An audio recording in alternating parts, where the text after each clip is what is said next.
Real Country 1430 AM and 107.3 FM, WRDN. Brian Winnekins at Commodity Classic. Thank you to our sponsors, including Synergy Co-op, Annabis Silo, also Compeer Financial, Wisconsin Farmers Union, Wisconsin Soybean Growers Association, and the Wisconsin Corn Growers Association. Mark Hoffman, president of Wisconsin Corn Growers, joins us now. And Mark, as Commodity Classic continues, had a chance to talk a little bit with Mike, and the ethanol's one of the bigger topics this year.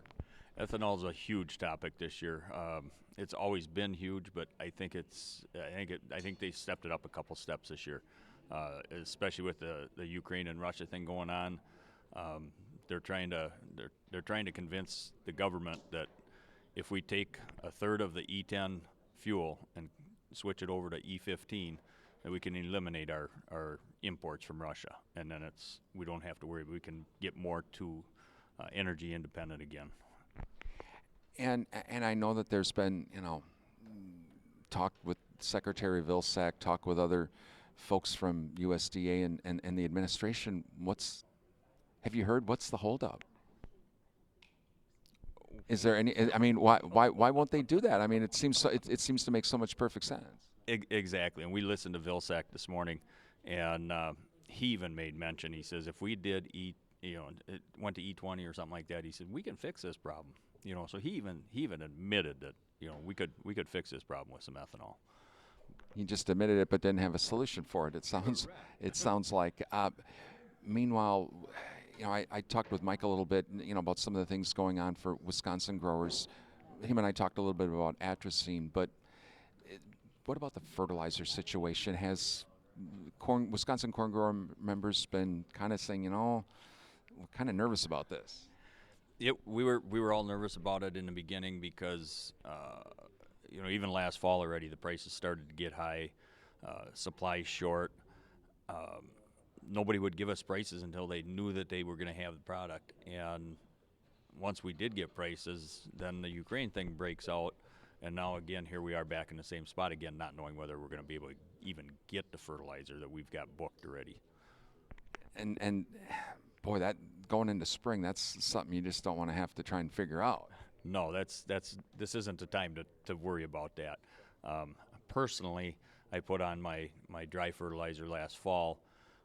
We rotate corn and beans, flip it 50-50, so I utilize my nitrogen credits for my beans for the corn, and so I don't put any more nitrogen on until side dressing in June. So hopefully we can get to the 32%. Talking with Mark Hoffman, he's president of the Wisconsin Corn Growers Association. I know Corn Congress was done. It's still continuing. We have another session on Saturday afternoon. And for that session, then what will be some of the final things do you know will be talked about? We've got a couple resolutions left to do. We had a new one come in last night or this morning. I didn't get a chance to read it. It was something about something to do with the gas and fumes and stuff like that, is what I understand.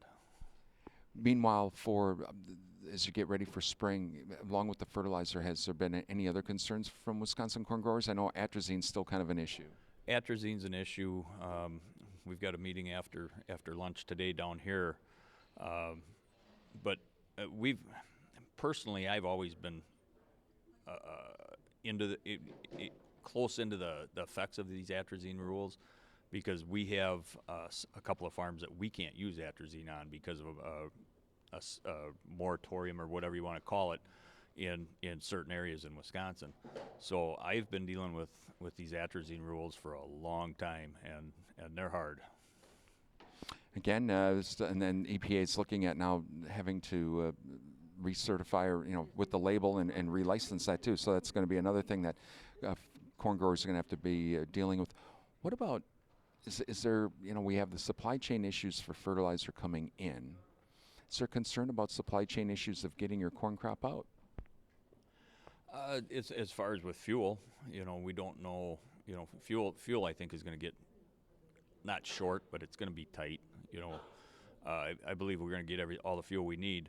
We were just at a Waterways Council meeting this morning. The infrastructure bill from the government gave them a lot of money to fix a lot of waterway locks and dams and stuff like that. So getting stuff down that pipeline, I think we're going to be okay. Exporting, time will tell on that. You know, it all depends on what happens in the world. That is Mark Hoffman, president of the Wisconsin Corn Growers Association. We're at Commodity Classic. I'm Brian Winnikins on WRDN.